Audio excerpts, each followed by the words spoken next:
1. I had been walking for hours with no destination in mind. Then, through the thick jungle, I spotted something unusual. A small abandoned hut. The roof had partly collapsed. The walls were covered in moss, and vines hung across the doorway like a curtain. It was clear that someone had built this place long ago and then left it behind. I stood there for a moment, taking it all in. There was something special about it, a place that had once been someone's shelter, now forgotten by time. Then I stepped inside, and that's when I started thinking about what it could become.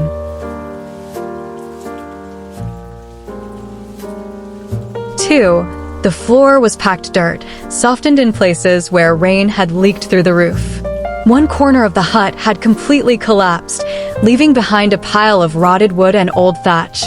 The roof was weak, and it was clear it wouldn't survive another rainy season.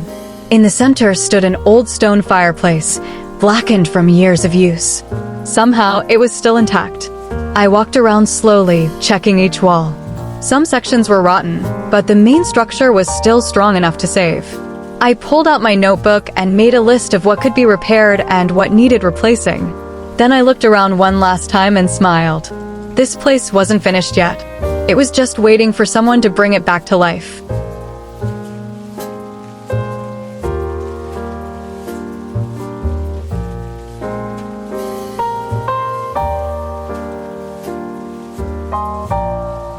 Three, the roof came down first.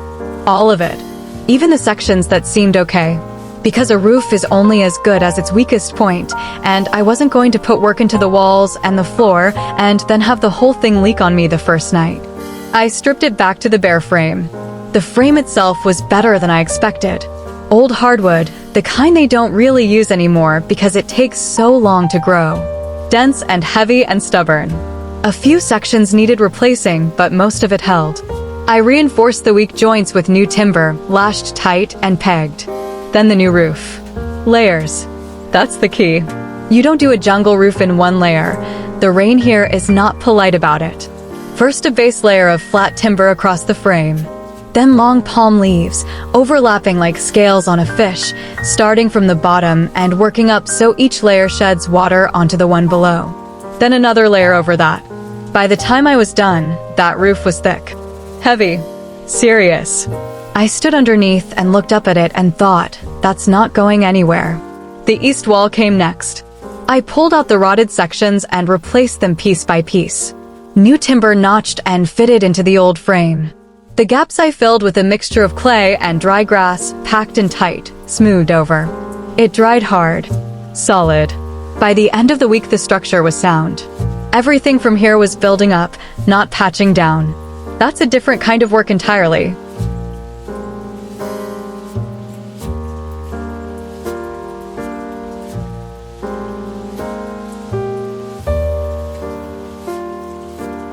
Four, the floor had to go. Bare earth is fine for a temporary camp. But if you're going to live somewhere, really live there, you need something between you and the ground. Cold comes up through the earth faster than most people realize. And damp follows. I spent 2 full days cutting timber.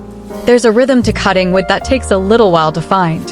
At first your body fights the axe, wrong angle, too much shoulder, not enough follow through. But once you find it, once the weight of the tool starts doing the work and your arms just guide it, it becomes almost meditative. The sound of it carries through the jungle. The crack and the thud. The birds go quiet for a moment after each strike and then slowly come back. I cut the planks to length, split them flat, and laid them across a base of low stone supports, lifting the floor slightly off the ground to let air circulate underneath and keep the moisture from wicking up. Fitting them took patience. Old huts are never perfectly square. Every measurement needs to be taken fresh, every plank fitted to the one beside it rather than to some ideal number on paper. By the time the floor was in, the hut felt completely different. Solid underfoot. Dry. Intentional. I walked across it 3 or 4 times just to feel it. There's something about a good floor. You don't notice a good floor, it just feels right. That's how you know it's working.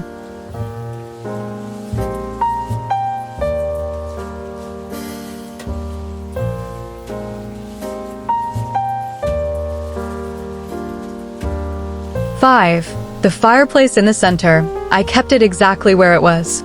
Whoever built this hut knew what they were doing when they put it there. Central heat. Smoke rises straight up and out.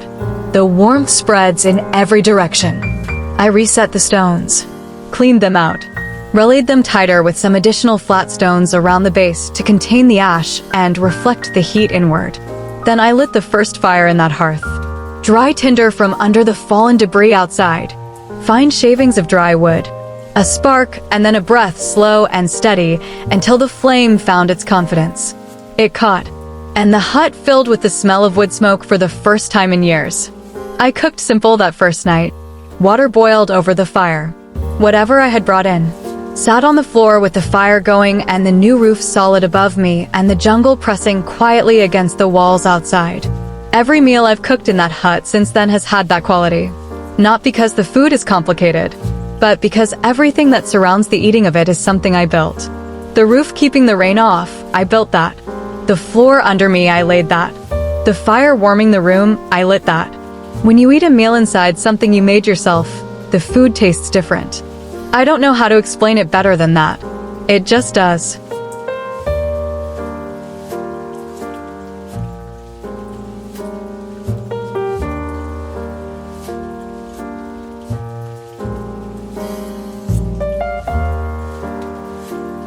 Six, a raised wooden platform along the north wall, the strongest wall, the driest corner. High enough off the ground to stay clear of any cold air sitting at floor level. Wide enough to stretch out fully. I layered it with dry grass first, then covered that with fabric. Then a blanket on top. The first night I slept in it, the rain came. Heavy and long. The kind of rain that makes the jungle sound like it's applauding something. And the roof held. Not a single drop. I lay there listening to the rain and felt something I hadn't felt in a while. Safe. Genuinely safe. Inside something I had made safe with my own hands. The days settled into a rhythm after that. Wake with the light. Tend the fire. Collect water from the stream 200 meters east. Cook. Work. Always something to improve, something to fix, something to build further. Eat again. Sit with the fire as it got dark. Sleep. No screens. No schedule. No noise that wasn't made by the forest or by me. Days like that have a different texture to them. Fuller somehow. Even the quiet ones. Especially the quiet ones.